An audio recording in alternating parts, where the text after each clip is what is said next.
So I still have my debugger up and running, and now that I gave you a brief overlook of how it works, let's actually send another message here. Hit send, it breaks again because I didn't remove the breakpoint, and let's now fix that error we have. I showed you how we can navigate, so let's click this line here, or this button to move to the next line.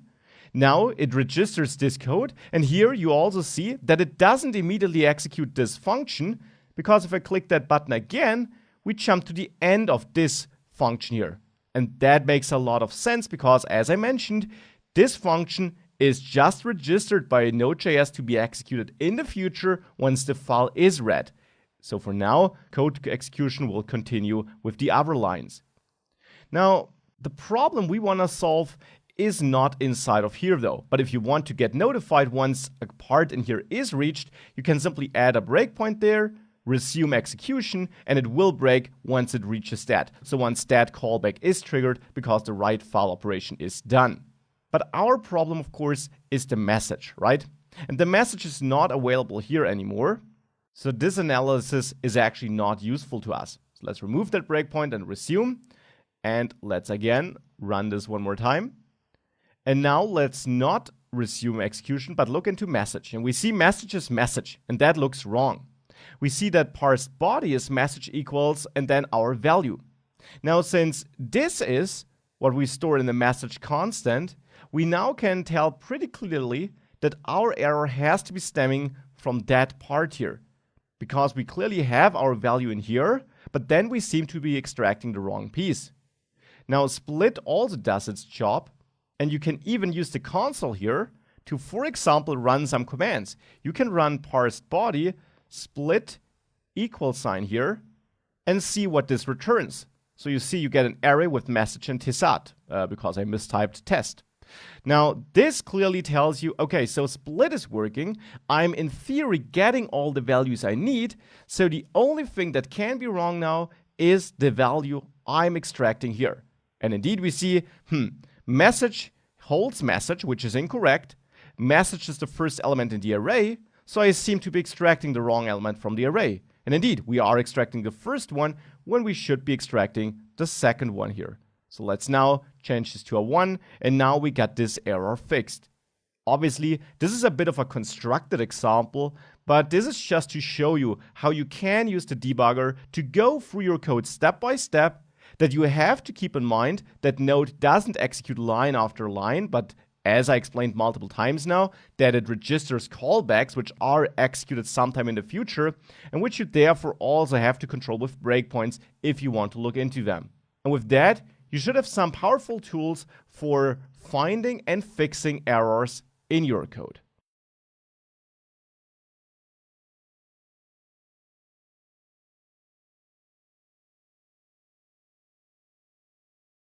Now, we worked with the debugger a bit, and after this lecture, you'll also find a lecture with a link to a more detailed explanation of the debugging capabilities Visual Studio Code gives you. Don't learn them by heart, but feel free to explore them to get the most out of the debugger for you. Now, there are two things I want to show you, or I want to draw your attention to. One is something you already saw. Let's add a breakpoint again, and again submit this. I already showed you that you can execute code here in that debug console at the bottom. So you don't just see the console logs here, you can also execute code here. For example, you can type a variable name here, so something which is available in your code at this point of time. In general, something which you can find in local or in block here or in global. So the things you find here, like message, you can also type that down there and hit enter to print its value. And this is of course not really useful for printing because you can see the value on the left too. But as I showed you for parsed body, you cannot just print the value, you can also run operations on it that will not affect your code as it's running, but that will allow you to look into it or try out some transformation before you add it to your real code. So whatever you run down there does not affect the code you run up here, but it is nice for you to understand your code.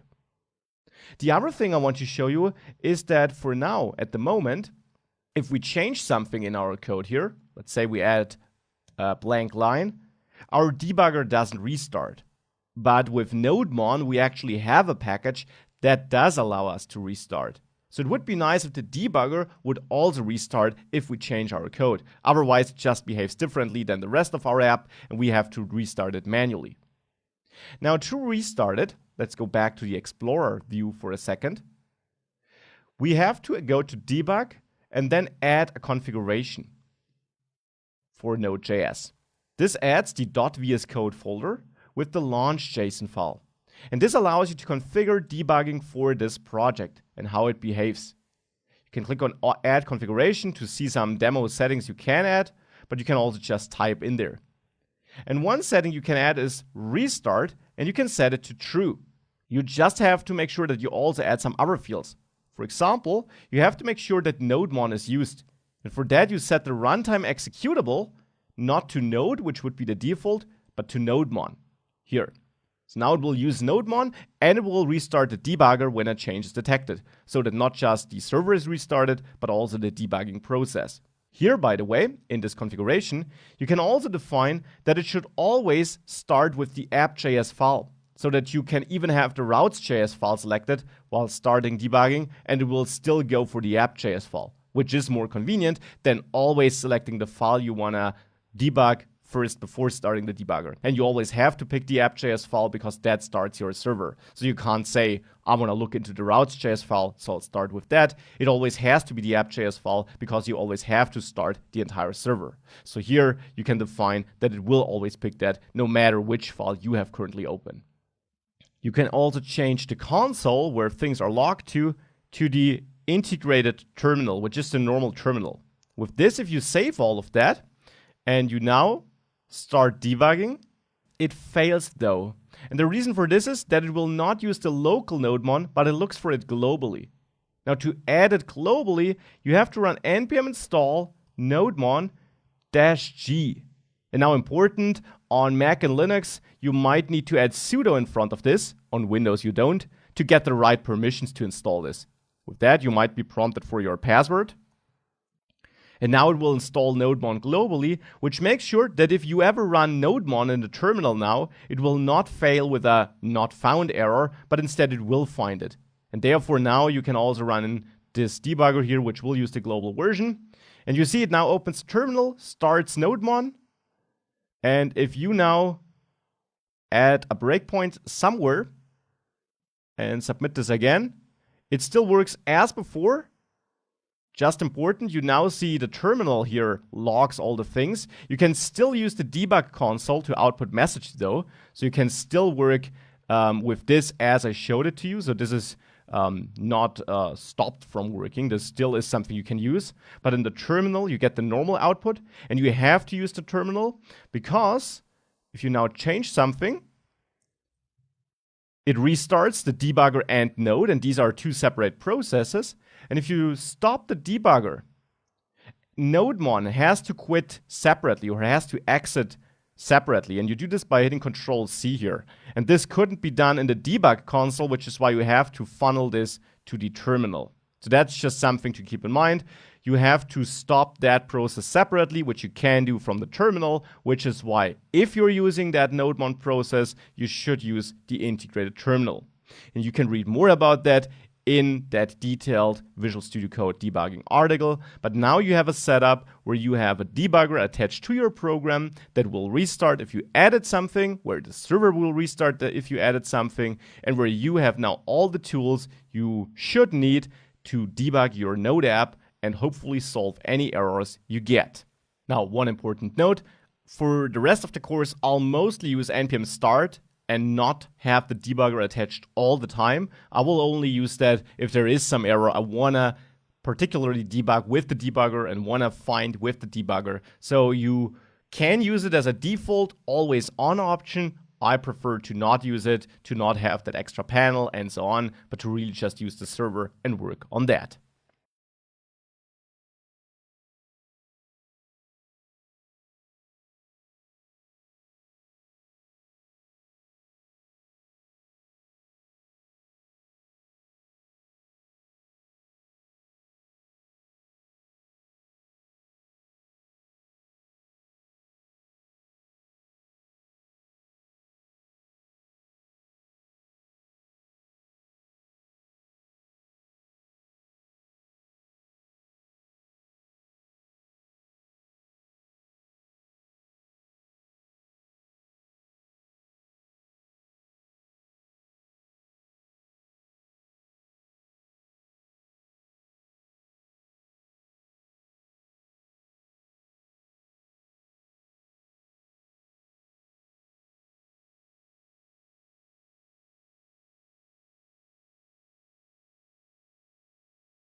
There's one more feature about the Node.js debugger which I also haven't shown you yet, but which I of course don't want to forget.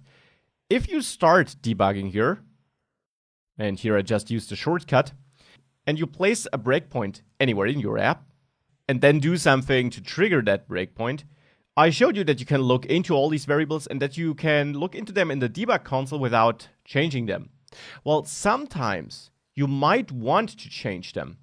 And that can be done by going to the debug view here, and then by simply typing in there. Now, for example, the parsed body holds this string, and you can just change it. And now this will affect the runtime, as you can see if you hover over this. So now if I just resume execution with my code, which doesn't have a bug right now, and I go back to my Explorer view here, then you will see that I stored testing here, which is the value I edited in the debugger. So you can actually manipulate the values there of the variables and so on if you need to. You can do that because this of course allows you to make sure that you can quickly test something. This is just another useful feature which I wanted to share with you since it can help you with debugging your code, being able to manipulate some values there.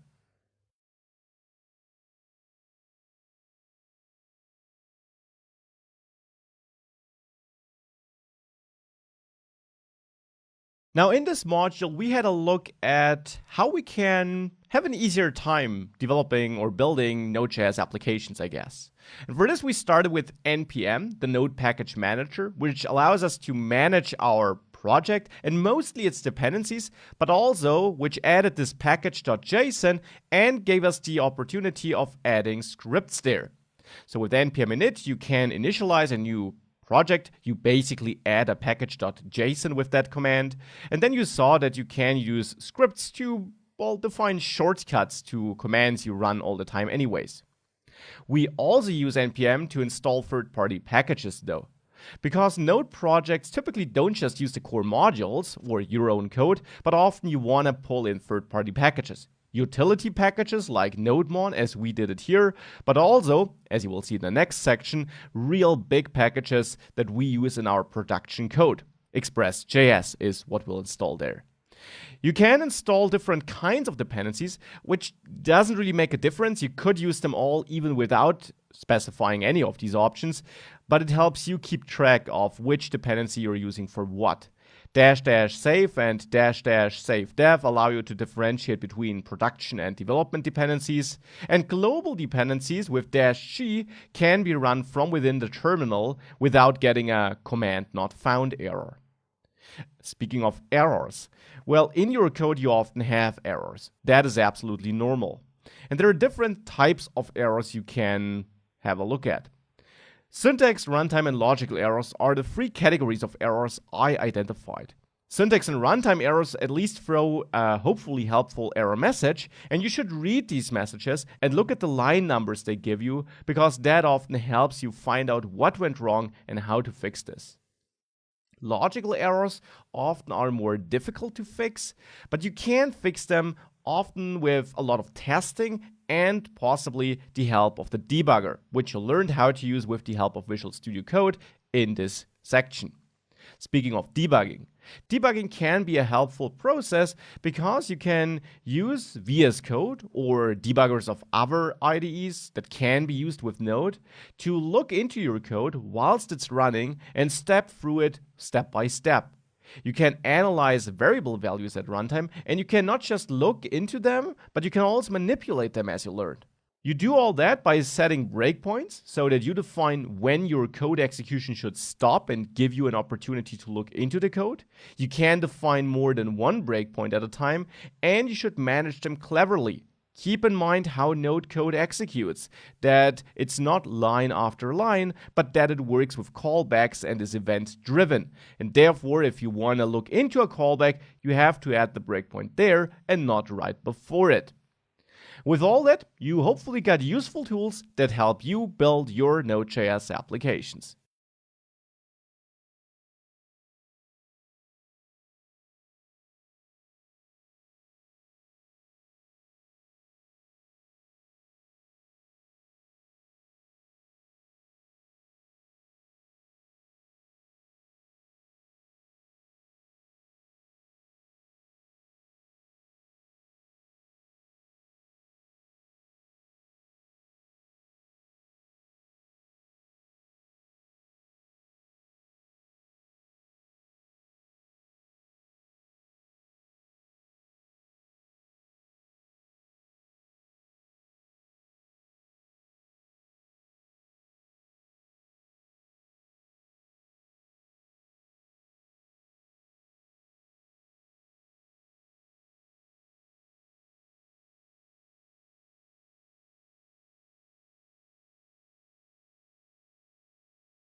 You now got an introduction to Node.js